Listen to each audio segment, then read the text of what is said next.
Doesn't look like Jobless Reincarnation wants to let up as we get into episode 18 of Jobless Reincarnation, or episode 7 of part 2, depending on how you go. But yes, this episode really centering around Roxy, and man, it's been a long time, so I thoroughly accepted that. But yeah, let's jump into this episode. As the episode opens up, it follows Rudy and his crew as they're traveling to the harbor, and yeah, everybody apparently wants to challenge Rizur to a duel, and he keeps beating everybody. This one guy was claiming that he was a North God Kalman's own pupil, blah, blah, blah. But yeah, beats them all. End up on the boat. It looks like Rudy this time around is not accepting the travel on the boat this time, having issues with it. Obviously, Eris is still having issues with it. Rizur doesn't seem to have any issues with it. But in this scene, we're having this moment where Rudy's obviously excited that he's finally getting to the central continent. He obviously feels that their travels are going to get a lot more easier, but he still is dead set focused on both getting to where they need to get, plus looking for family members, plus helping the suburbs with their name. It's funny seeing Eris get mad. They're talking about food. It's like, don't talk about food right now. It seems like the conversation was helping Rudy at least keep his mind away from the nausea. But again, this hits on the aspect that Rudy and Roxy both don't really know where each other at, as Rudy is kind of excited that he's going to be going through the Chironade Kingdom where he believes Roxy is at, which obviously we know she's not there. But this jumps over to Roxy, and we finally get, like I said, pretty much a full episode of Roxy at this point. We see that apparently this horse guy, Nokopara, who we obviously met earlier through Rue's experience with his dead-end escapades, apparently he was a part of Roxy's party. As we find out through Roxy talking to him that, yeah, they once traveled together. They used to be a group of adventurers together. And he's obviously grown up. He's got family now. He's still obviously tricking people in order to get money, but it seems like through this conversation, Roxy finds out once again about this dead-end party that, yeah, he's turned a new leaf because he had this run-in with this dead-end party. So we finally get that connection there, and obviously, again, establish this aspect that this guy once adventured with Roxy. As they kind of reminisce on the old days, talk about their old experiences. He's obviously pointing out this guy, Blaze, is dead now. And she obviously had this little bit of a complex that everybody treated her like a child and she always wanted to look like she was mature. But he's obviously acknowledging the fact that she looks, or at least she acts, much more mature than she used to. But yeah, sadly, this conversation is still not cluing her in on who this dead-end party is and that it's actually Rudy. But through this conversation, he really hits heavy on her with her relationship with her parents. She obviously has no plans to go see her parents. She doesn't have any plans on going to her home village, because there's something obviously that happened there that she doesn't want to rekindle. With Nokopara having a family now, he obviously hits heavy on this idea of how he feels about a family relationship, and how despite them having arguments, he would still do anything for his family. And he's trying to push this heavily on Roxy and the idea of, look, you need to get over this and go back home. They want to see you. So finally, Nokopara, we have some cool scenes with him, even though I haven't really liked him in the past. He hasn't really had a great time on this show. And again, this hits heavy on that aspect of me not realizing that every character in this series is important. Even this nasty horse guy that I wanted to punch before, he's significant. He was somebody that was in Roxy's past. He now has a family. He's got important things to him. Again, every character is important in this series. I love that. I love that about this writer, that every character, no matter how minute they are or how much they make you angry, they're significant. But yeah, this conversation leads Roxy to actually visit her hometown. She finally goes there, and that's where we really quickly get an idea of why she left. And this is crazy because I don't remember them establishing that Roxy's hometown, or at least her race, communicates through telepathy. I never got that hint with that particular scene that they had previously. Maybe it was mentioned at some point, but I do know that they had their own, they spoke, obviously, the demon language there, and that was kind of this barrier that Rudy was able to get past because he studied it, but I never thought that they at some point established that they were communicating through their minds. And this is something that obviously we established really quickly when Roxy gets there, is because they obviously see that she's one of theirs, so everybody's trying to speak to her, and they can't. And it's cool how the show itself portrays that. And this may be something that was described in the actual source material, but the way they're portraying it is these little sparks. It's almost as if these sparks are trying to connect to her. They're trying to establish a connection, but those connections can't establish, so it keeps making little spark noises and these little spark effects.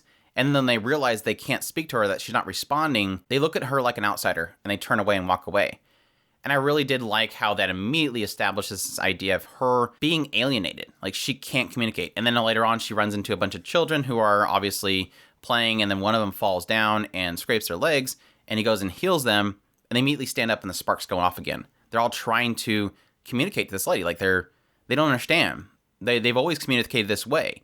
And again, this goes further as it gets into her backstory, which I think, like I said, the way they portrayed this and how you so easily pick up that alienation. Like, it's so easy to see that. It's almost as if somebody walking into their hometown and everybody's talking gibberish and they can't understand them.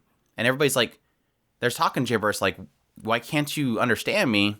And then she's looking at them with a blank face, like, I don't know what's going on. It's really cool. And I think I kind of wonder if it's also an element of they know that establish of a connection. Like, if somebody were to speak to you through telepathy, would it feel like you're not connecting?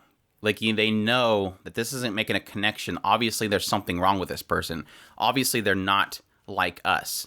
Obviously, this person's weird. But yeah, she ends up going to her family's residence, and when she arrives there, obviously they're super happy to see her, very overjoyed.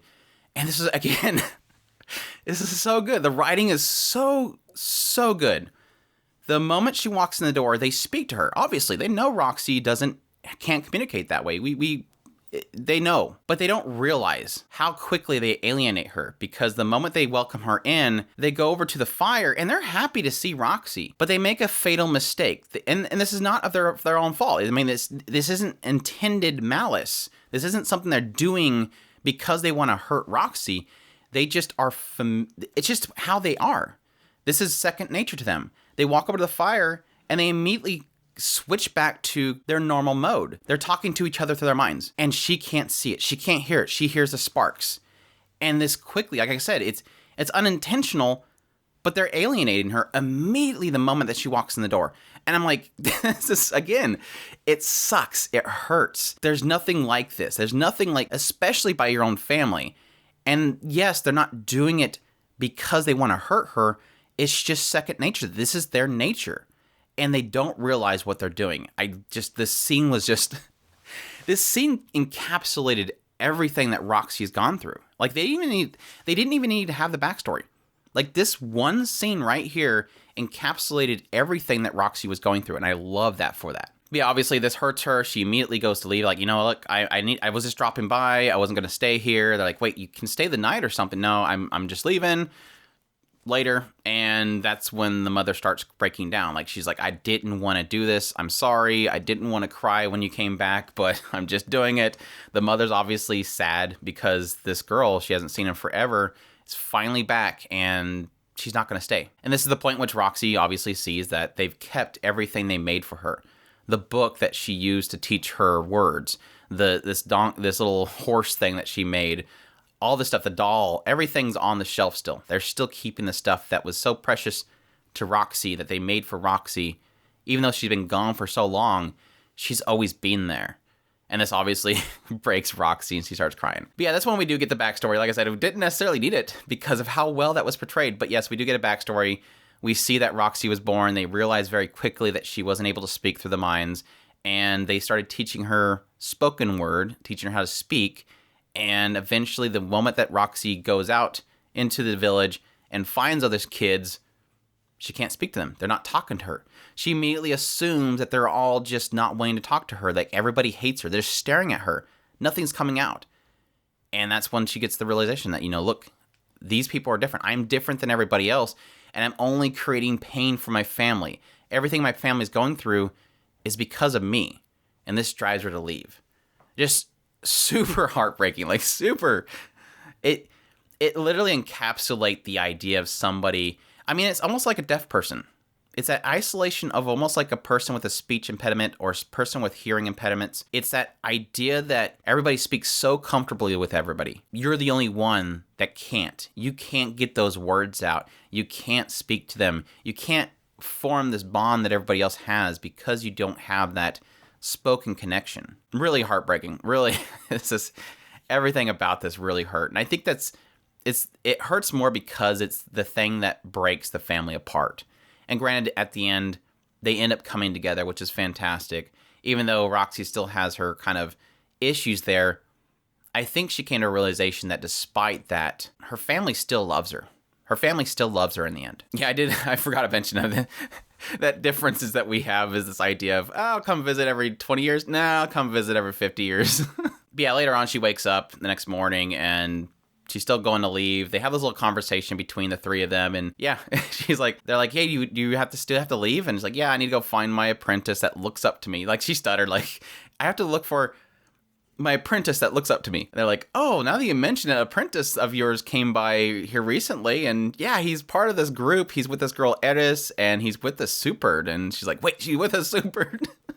It's like, yeah, we used to not like him, but then we realized at some point that he's a good person, I guess. But yeah, this is finally the point. Finally, Roxy connects everything together, that this dead end group that has this famous Superb in it is actually Rudy's group. And she's like, it makes perfect sense. Like, that makes sense. That's something that Rudy would only do. So yeah, with this information, she ends up going back to her party. And yes, the horny elf and lets them know what's going on. Well, basically, they're going out on their adventure again. They still have to find, obviously, Zenith, Lilia, and Aisha, and they're like, wait, you don't want to go see your apprentice? Nope, he's fine. She's like, she knows at this point that he's fine. He's got a Super with him.